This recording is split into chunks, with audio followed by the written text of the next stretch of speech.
This week on this episode of Stogie Geeks, I am your host, Joe Hozempa. We have live in studio Mike Bellody. Always a fun time here. Mike Bellody is from MLB Cigar Ventures. Make sure you check out his website and his social media. Type in MLBcigarventures.com and away you go. The Stogie Geeks section, Joe H. is going to announce his top 10 for 2017 sticks. The stick we are smoking this week is an exclusive to a shop. It's going to be a fascinating story. You're going to have to stay tuned for that. And the sticks of the week right here on the Stogie Geeks Show.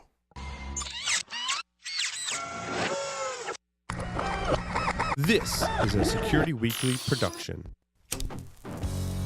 Broadcasting live from G-Unit Studios in Rhode Island, it's the show where cigars burn slow, ashes fall fast, and cocktails flow steady. It's the Stogie Geeks Show. At Tip, can we play that? Yeah, one more time. Can I hear a...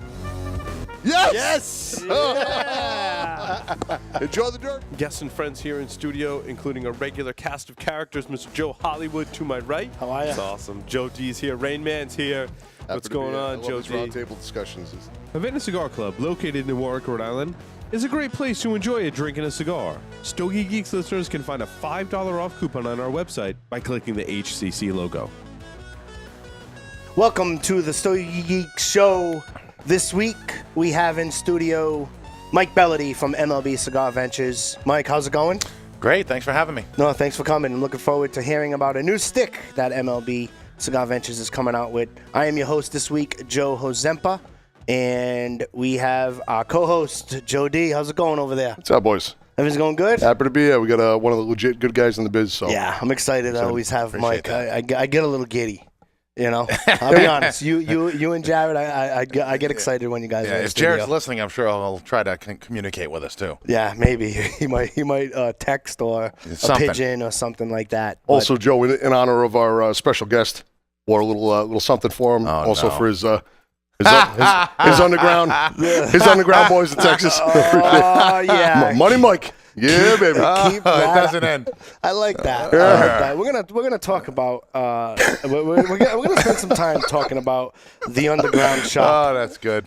The underground shop. I've heard so many fascinating stories about this place. At some point, maybe you need like an assistant for us to carry, maybe your humidor or a briefcase full of money or something like that. Luggage, shoe shine, or something. Who knows? You need a shoe shine or something like that. I've said this many times. If I had the money they think I have at the underground, I would burn my own.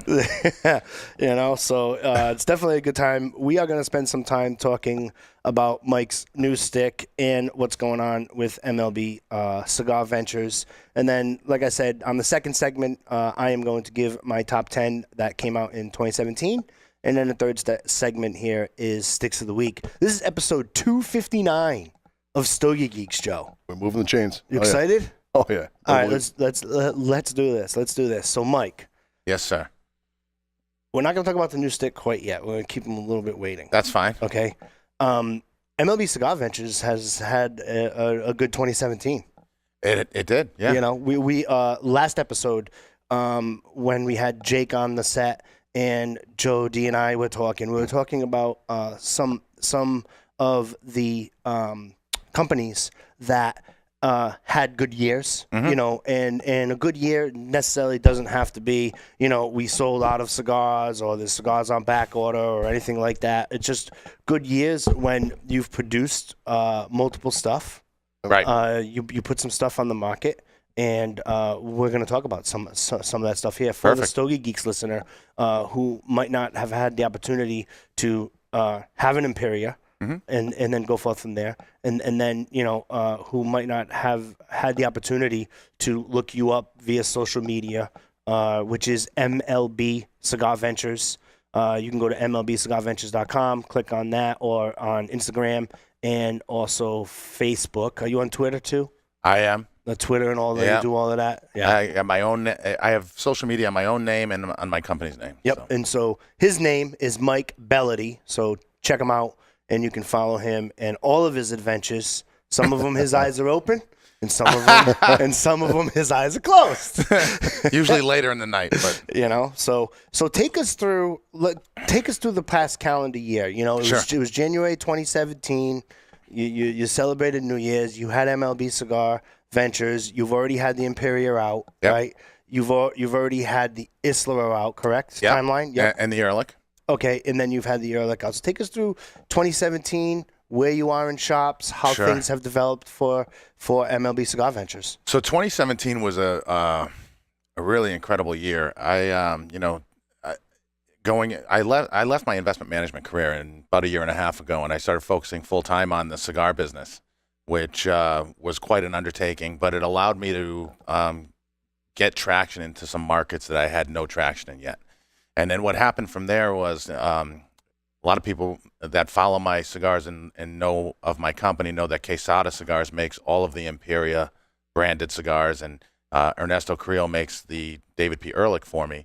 Well, Quesada saw my factory orders increasing in size and frequency at such a level that they came to me and they said, well, you're doing an incredible job of building the business on your own, and whatever you're doing is working, but we can help you if we can distribute for you nationally. So we started having discussions early in 2017, and we came to a distribution agreement that kicked in July 1st, just before the trade show, which has been a great thing for us. I mean, it's definitely good for my frequent flyer mileage accounts, but so now I'm getting into markets I had never even visited before. Was on the West Coast for about 10 days in December, and been going to Florida. I'll be going to Florida. My next trip out of state is to Florida for about 10 days again.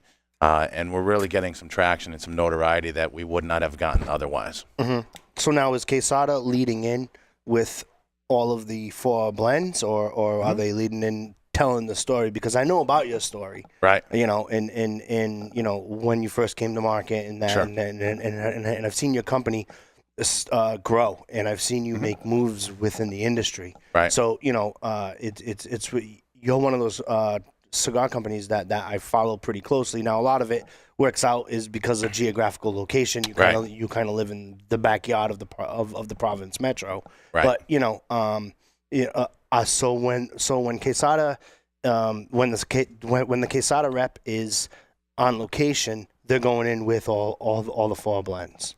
Yes. Yes. Yeah, they distribute everything, including the David P. Ehrlich, which comes from Korea. So everything's done through Quesada. Mm-hmm. And Quesada's got a large portfolio. I've got 4 blends currently fully distributed around the country. 2 other blends that are in commerce but not yet fully distributed, which are going to happen this year, which we'll talk about in a little bit. Mm-hmm. So yeah, I mean the reps, how they lead in between the Quesada portfolio, the Matilde portfolio, which is Enrique Cejas' company that they also distribute, and the MLB portfolio, which is my stuff, is kind of based on the reps' own preference on how they lead in. But the fact that I'm on the price sheet with Quesada and I have some of the most established reps in the industry around the country has certainly allowed me to get into some stores that I normally wouldn't have had access to probably at this point. That coupled with the tireless work ethic, we all monitor here. If anybody that seeing you for the first time, hearing the story and the sticks, where you been? You've been one of those legit. Can I list where I haven't been? That's right. I don't want to take up the whole show. No, I mean it's my biggest markets are going to be obviously here, my backyard. I do very well in Texas, and that's growing quickly. I do very well in the Southeast and based out of Atlanta and sprawling out from there, the Mid-Atlantic. And now Florida is starting to come online in a big way. Nice. In fact, when I go down to Florida, I'm going down to do the Great Smoke, which is a tremendous event put on by Smoke Inn, one of the top retailers in the country. So we're doing very well down there. I took my first trip out to California for my company in December, and then I hit Washington State. We're getting some traction there as well, Portland, Oregon area. So it's becoming a bit of a challenge to manage my travel. One of the ways that I was able to build my presence in all of the markets that I've gone into is by going there very frequently. The frequency of my trips to any individual market has to slow down a little bit because I have to cover much more geographic area. But it's definitely a whirlwind tour. There's no doubt about that. Texas helps. It seems as Texas goes, so does the rest of the market, and Texas on like wildfire. So that was a great strategic move right there, and seemed like all your points so far. You could have that game plan. It's been fun. I mean, this is a great industry. Everyone talks about how the industry is a lot of fun, and it's a lot of hard work too. But I never get up in the morning and say, I got to go to work today. You know, I mean, there's a lot of headaches that go along with it as well. But for the most part, I wouldn't change what I do for anything, unless I could be a professional golfer. But I suck at golf, so that won't work. I don't think you suck, but. Well, that's because you played with me back when I wasn't traveling as much, and I played a lot more. You know, I've golfed with Mike, and it's it's always a good time hanging out there. But that was a tough course, I'll tell you. Yeah. But lesson learned. That was the official course for me when I said that's it. I gotta drive.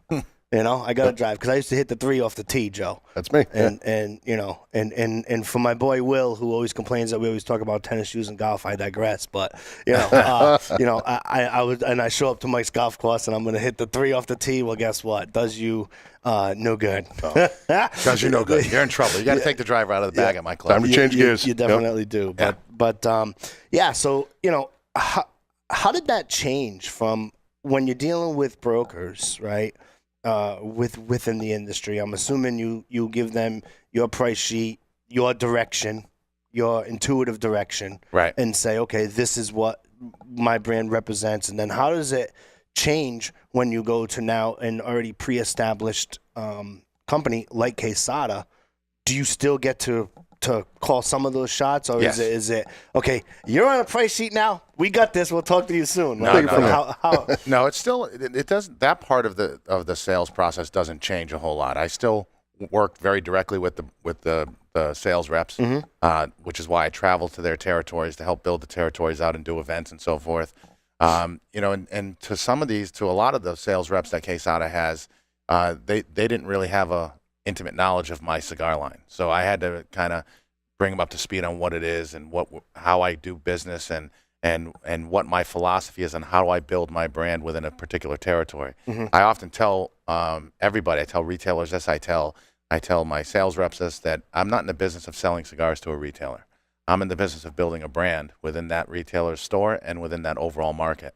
And so we have to do it in a way that allows us to get some real traction in the store. I don't want to just take an order, send cigars out, and then be done. It doesn't work that way. My retailers that I do business with know that when they put my cigars on their shelf, they're going to get everything I have in terms of service, personal attention. I'm going to make sure I spend a lot of time with them. I'm going to do events for them. I'm going to promote that it's in their store. And those retailers that support me are going to get a tremendous amount of support back. I was just going to say that biggest component is the getting you, and what better way to move? That depends on who you ask, though. I can be honest with you. Some people would rather I don't come in.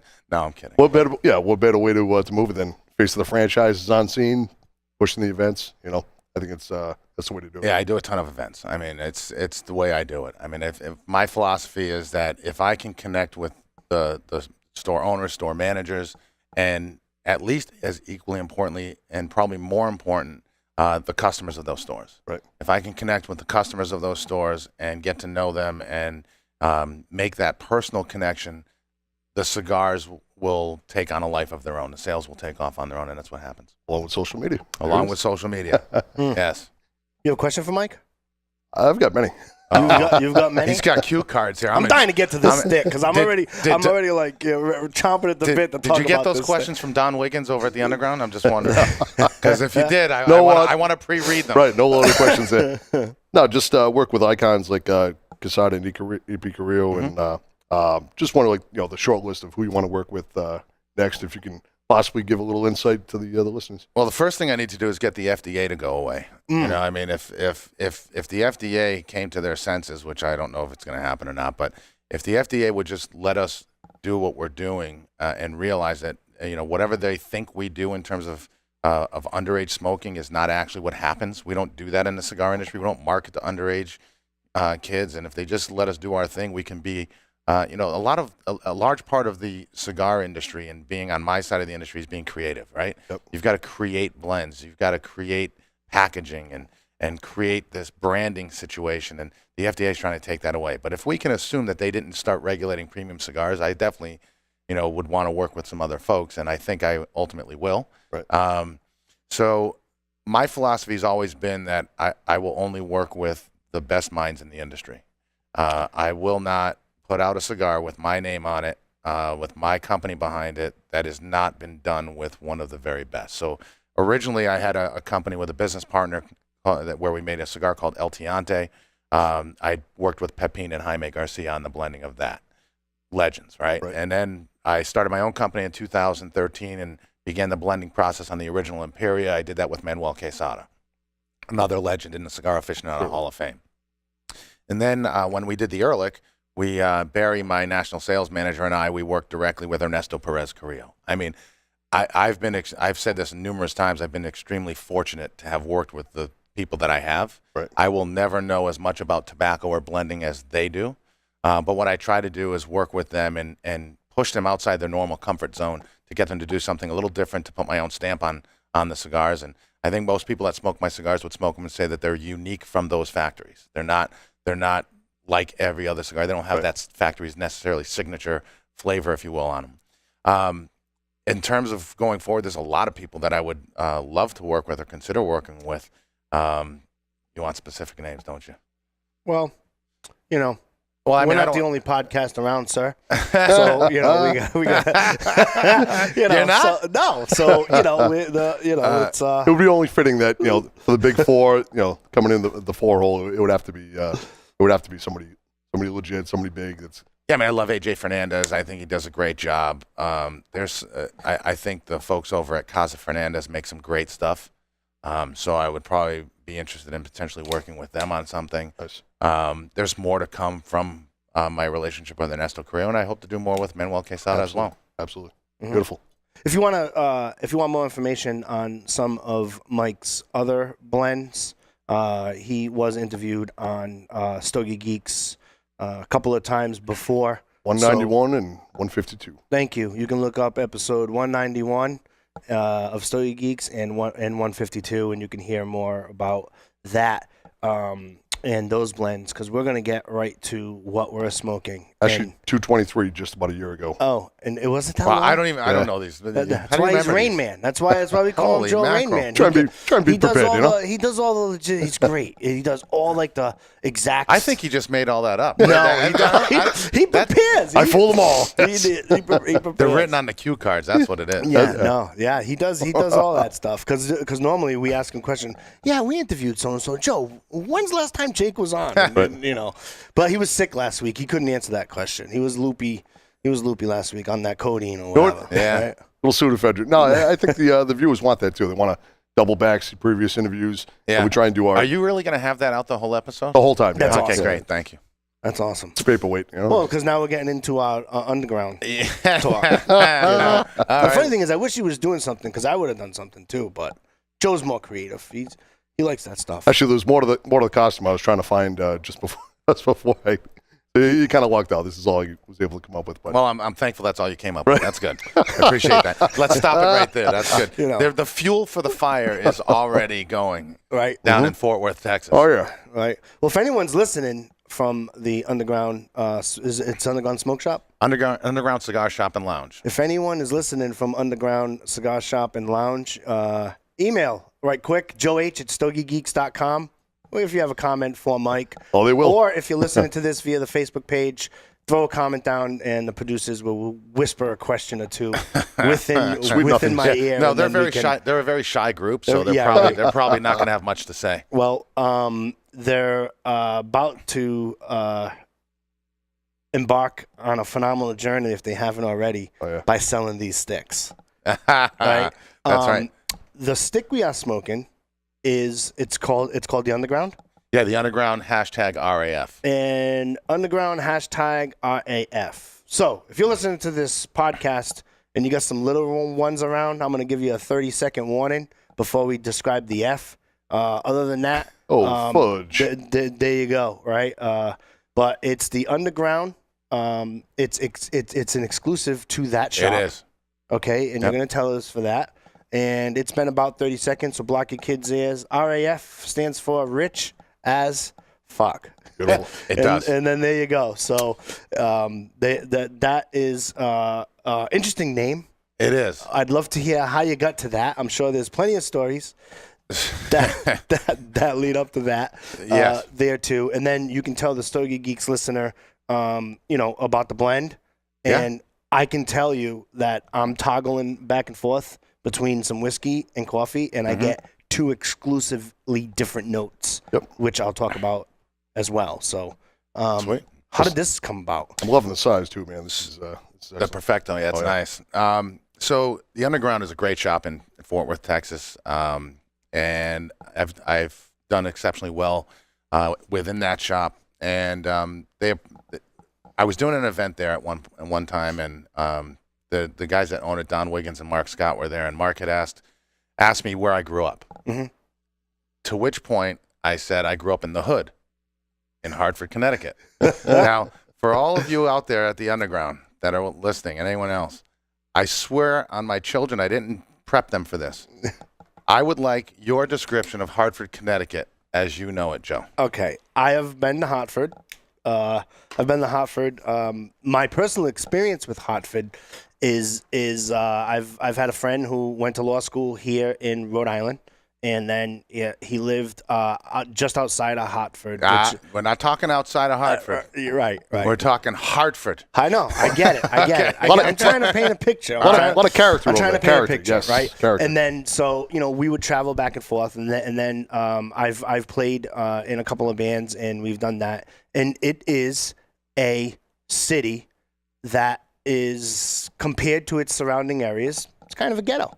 Thank you. That's all I wanted to know. It's kind of a ghetto. Take no prisoners. But but outside, like anything else, 10 minutes, probably 20 minutes outside of Hartford, you get some really nice scenery and some really nice community. Just enough time to put a vest on before you travel in. Right. And it's amazing because when we played, we played a lot of rockabilly music and a lot of metal stuff and whatnot, and we played in some dumpy places.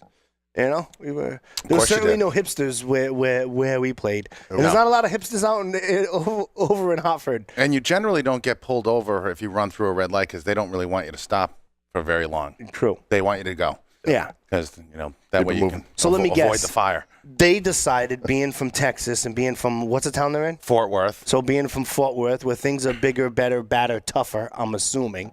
No, not necessarily that. What happened was when I said I grew up in the hood, Mark Scott said to me, "You rich fuck, you didn't grow up in the hood." Right. And then that's how the whole RAF thing started. So then every time somebody from the Underground would smoke one of my cigars, post it on their Facebook group, mention me or whatever, it would always say #rich as fuck, RAF, rich fuck, all that. No. And it just took off. It took a life of its own. And so we came up with the idea that, I do very well with them, and they're a great shop, great group of people.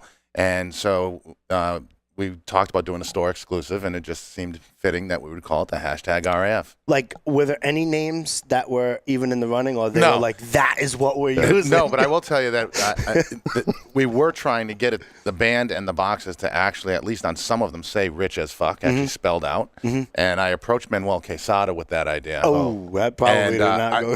No, it was fine. It was actually a hilarious discussion. I did my best sales job I could possibly do, and I still failed. Manuel is such a great guy, and he's so conservative and old school, and he just kept saying, do we have to spell fuck? And I go, well, that's the whole idea. If we're not going to spell it, then we'll just use RAF. Right. But we tried to do that, so I hope the kids didn't tune back in after about a minute. But yeah, sure. But yeah, either that or Facebook takes it off. Yeah, because it is streaming on YouTube now, and it is streaming on Facebook. Yeah, great. So we're getting complaints left and right. You probably should.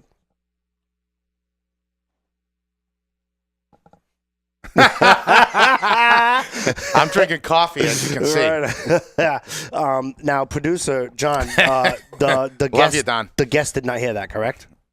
Okay, so I will repeat that. So someone, the owner of the Underground Smoke Shop, Don Wiggins, had PM'd us over on Facebook and asked what Mike is drinking, and both of us, both Joes are here. Scout's honor. He's drinking coffee, and we did offer Yeah. him a drink, and he said no, not We tried. yet. We tried to grow. He said not yet. No, I Oh, we got Johnny Hawkins. Oh. wow. Jay Hawkins. You know Jay Hawkins? I mean, I don't even know what he's talking about. Oh to be boy, honest with you. there we go. We got some good Here's where it stuff goes. coming. So, and then now the show and the buses, the wheels on the bus stop, maybe come unraveled, right? So, where can the Stogie Geeks listener kind of chase down this stick? And let's be totally candid here. This is a shop exclusive. It is. There's only one place. There's one place. There's one store you can get it. There's one store they can get it. You can go on their website, which is undergroundcigarshop.com, and you can order it, and you can. They accept PayPal, credit cards, however you want to do it. You can also call the shop. I don't have the number off the top of my head. That's okay. But you can call the shop and order directly. We will put a link to the shop and where to get the stick on the Stogie Geeks wiki page. That's wiki.stogiegeeks.com, and away you go with that. So if you're looking for a stick to chase, this is certainly worth the chase. Oh yeah. You want to talk about the blend? Oh, Are sure. you not allowed to? Is that No, I can- exclusive to Underground? No, I can talk about it. I mean, it's really it's the Imperia Aventador with a different wrapper on it, basically. Okay. And a slightly different. Size. Yeah, it's a different size. Totally. And it's a different. The ratio of the filler tobaccos is different. So it's the same filler tobaccos, but there's a different ratio. So it's got some Piloto Cubano in it. It's got two different Criollos, a touch of Pennsylvania broadleaf, and it's got an HVA wrapper on it as well. What do you think notes wise, Joe? Getting like a natural tobacco early on. I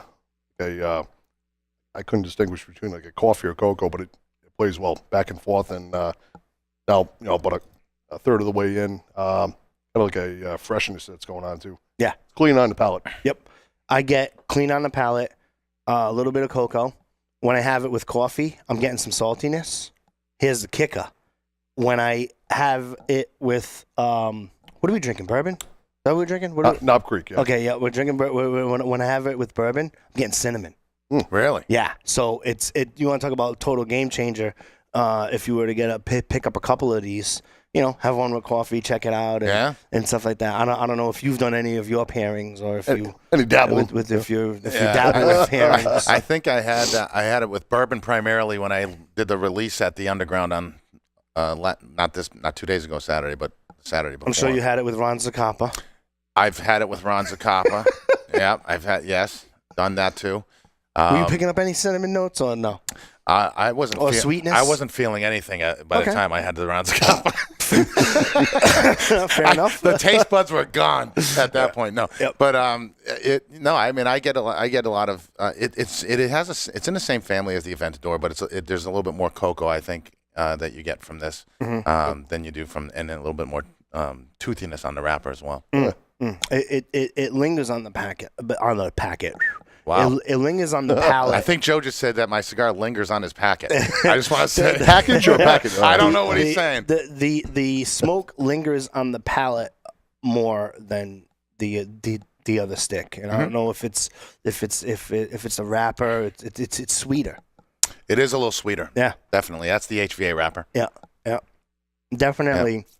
I mean, absolutely stands alone from the previous 4 offerings you have too. That and that's a kind of a testament to your profile. If you were to take all of the cigars, right now you have 5, correct? Well, this is the fifth one, right? So if you were to take them all, they're all different profiles. They are, which I think is a good testament there, and I like how they're in all different sizes as well, because within each blend, each offering of the size offers a different experience on the palate as well. Like for example, when it comes to me, that David P. Ehrlich in the Pita and the Robusto is like where it's at. Right. There. But the number 7 stick of the year, my list. I'm trying to think of which one came out first off the top of my head. Not the Imperia, the Islero. Yep. So the Aventador, I like the Toro and the Robusto size. And then toggling back to the Imperia, Pita is phenomenal. Well, you like a smaller ring gauge cigar anyway. But the Funtador is That's a fun size too. It's a fun size to get into as well. Right. There, as opposed to if you were going to do the Imperia Robusto, I think the Toro for the Imperia as far as my palate there. Mm-hmm. But I do like them all. In regards to where they are. But I'm really amazed at when you smoke the Pita versus the Toro. Right. What the differences are. We note that quite often on the show, but it's worth doing the due diligence. Mm-hmm. Reach out to varying sizes, and it's a different experience to be had with each one. So don't cheat yourself. Try it out. In the years and years and years and years ago, when people made cigars, they would reblend for size. It's very uncommon for that to happen right now.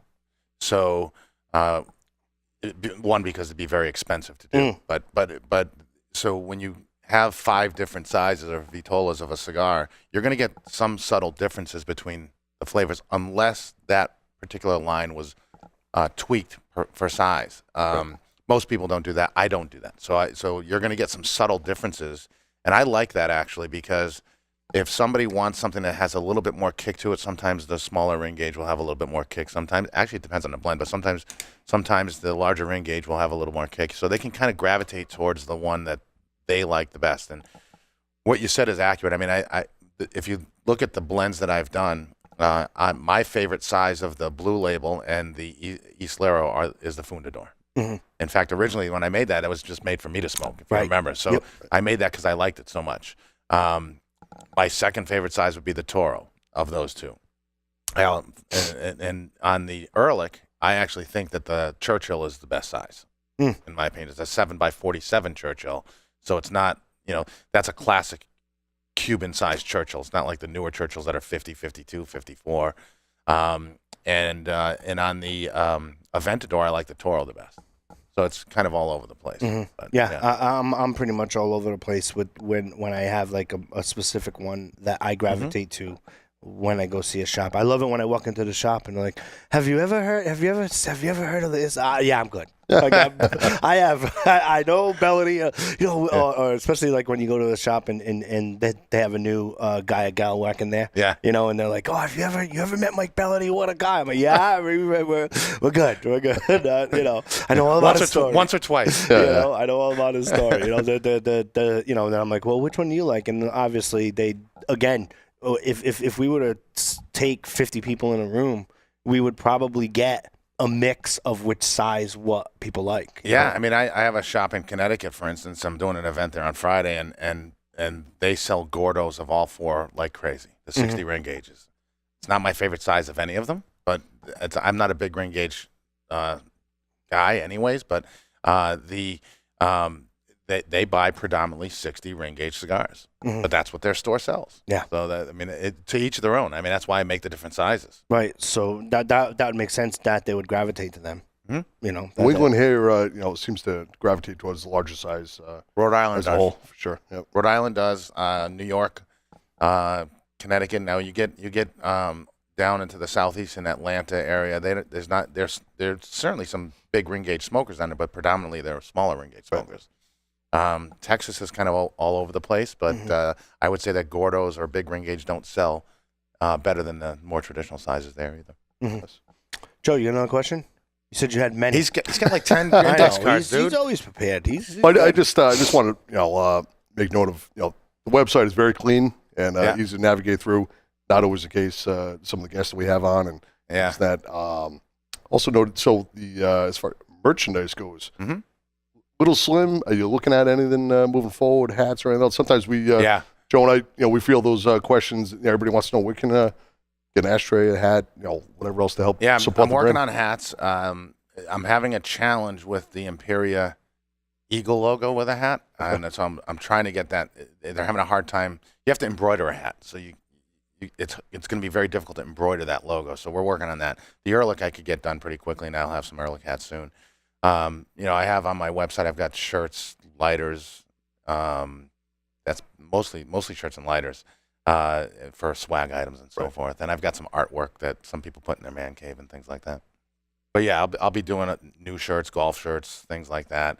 Some shirts like what Joe's wearing here. I might be doing some things like that. Also noted on the website. Some dollar sign keychain necklaces. It plays. It plays. As far as staff goes, I think you had upwards of 14 plus, and that's changed from the last couple of years tracking. Where do you see yourself numbers wise? As far as employees and brokers and that's a good question. We have pretty much the entire country covered with sales reps, and that's really Quesada's domain. I don't have much to do. I mean, I can certainly help them and influence them on who I think they should talk to if they wanted to add a broker here or there or a rep here or there. But most of those people that are my staff are really they're not my staff. They're really the sales reps that Quesada has. Gotcha. So I have them all listed with their contact information so retailers in their territory can find them. It did seem pretty well covered, and some very notable names in there covering certain areas. I'm very fortunate. I've got some of the most established sales reps in the country. Solid. In the industry, repping through Quesada for me. So that's definitely a plus. As far as staff, I have, I don't really refer to them as staff. But I have Alexandria Kling working with me. She's my VP of branding and inside sales. She adds another component of sales and service to the retailers, and does a really great job with some of my social media on the company's social media pages. And then Barry McDonald is my national sales manager and helped me to blend the David P. Ehrlich. Sorry, we missed him this time. We'll get him next time. Yeah, absolutely. We got to get Barry on the show. He was on once. He was on once before. Yeah, we definitely got to get him on the show. Also, a quick social media note: if you follow Mike Bellody or MLB Cigar Ventures on his social media, sometimes you do have lighters and cutters and stuff there that says, hey, if you click here, you can actually get it and purchase it, and he'll deliver it to the house and stuff like that. So you definitely want to follow Mike for in regards to the swag component. I apologize for not wearing my MLB Cigar Ventures polo. Right. That one works. But I like the mechanic shirt. The polo. It's tough to match with the Imperia. Do you have the blue one? I have the blue one, yeah, the baby blue one. Yeah. And I don't know, personally, when you weigh over 205, you probably shouldn't be wearing baby blue polo. That's just me, Especially if it's a youth medium. It's medium. They had like a movie like that, Willy Wonka. And the girl ate something, and like a blueberry, because TV makes you gain like 10 pounds. So, you don't want to mix in a pair of white jeans and some loafers. But I love the way it's branded, though. Seriously, I love the branding. When you have the shield and the eagle or the MLB Cigar Ventures, it's just such a. I think a hat would be cool. I'd probably do like a small eagle MLB on the side. Yeah, the eagle's the challenge. I'm working on that. Big RAF on the. You guys are killing me. Big RAF there, and who knows? Maybe you can get the underground and kick in for some swag. They'll do it. No. He's not into swag. Yeah. They're into. They like swag, but I wouldn't have them kick in for it. Whatever. They're my customer. They do a great job with it. Yes. Oh boy. Uh-oh. Oh God! Is that at least PG-13? Because I think it was all right. It's a long story, though. Do you really want to hear that? Is it a good one? It's one of the greatest stories. Oh ever. Wow! All right, we had a listener on our Facebook page PM us there. By the way, we are working on that technology here on the Stogie Geeks show that is going to be interactive soon, so stay tuned for that. But Mike has one of the listeners asked for Mike, and we'll kind of finish up and wrap up with that. Are you sticking around for the next 2 segments? If you'd like me to, I'm that'd be great. To. Yeah, absolutely. So Mike's going to tell us the kick you in the what story? Kick him in his balls story. Kick you in the balls story. Yeah, what's the? So when I was in investment management, the company I worked for opened an office in London. They sent some folks over there to do some lectures and training and things like that. So one of the employees in London asked us to go on a meeting with him, and did that. And we go up to this incredible English manor. It was just shy of a castle. This house, and the woman who owned it and lived there with her, just by herself with her little yippy dog, was about 80 years old, sweet old lady. And so we go, and she's got this tiny little yippy dog, and we're sitting down, and the dog starts humping this guy's leg. While you're doing your investment. Yeah. So he starts quietly shaking his leg to get Oh, the you dog. gotta want to finish. Get the yeah, to get the dog off, and the sweet old lady in a very proper English accent that I can't do, so I'm not going to try, says, "Just kick him in his balls." Oh. I know. She said, "Just kick his balls." I look at at him. He looks at me, and so he says He gives he shakes it off. Dog goes away. A few minutes later, dog comes back, does it again. He's shaking it off, and she says, "Just kick his balls." So this happens 3 or 4 times, and finally he says, "I just want to make sure we heard you correctly. Did you say to kick his balls?" So she says, "Yes. If you kick his balls, he'll stop." So the dog goes away, comes back again, gets on his leg, and he kicks his balls. The dog's now convulsing on the floor, going, "Arr, arr, arr, arr," right? And she stands up and she goes, "What did you do?" He said, "You said to kick his balls." She said, "I meant the rubber balls on the floor." She said, what kind of people are you? And that's the kick his balls story. Did you get this deal? No. Get the deal. You kicked the wrong ball. I didn't kick any balls. Let's be very clear. Great story, sir. I think we have a show title. Yeah, There kick his we go. balls. Yeah. I think we have a show title. Yeah. As far as unexclusivity for sticks, is there anything coming up in 2018 that you can kind of spoiler alert for us? Yes. And spoiler alert for the Stogie Geeks listener? Yeah, I've got a new Ehrlich. And are they going to hear it here first or no?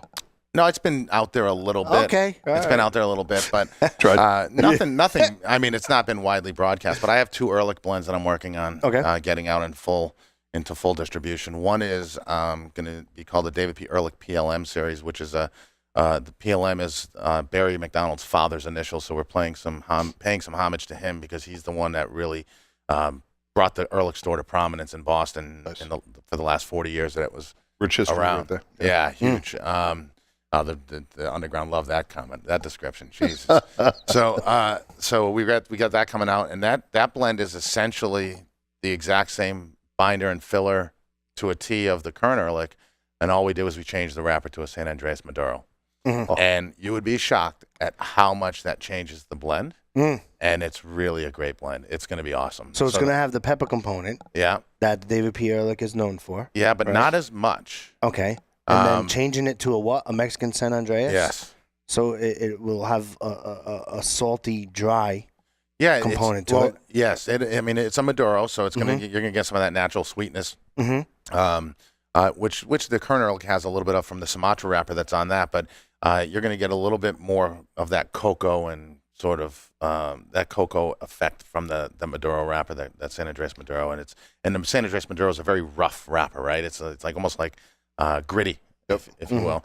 So it's going to give it the wrapper's a little bit thicker, a little more toothy, a little more substantial in that way. And I think it plays a larger role in the blend profile than the Ecuadorian Sumatra does on the current. What 2 sizes did you already mention? Or? There's 5 sizes. There's going to be the same 5 sizes as the current Ehrlich, which is a Corona, a Robusto, a Toro, a 6x60 Gordo, and then the 7x47 Churchill.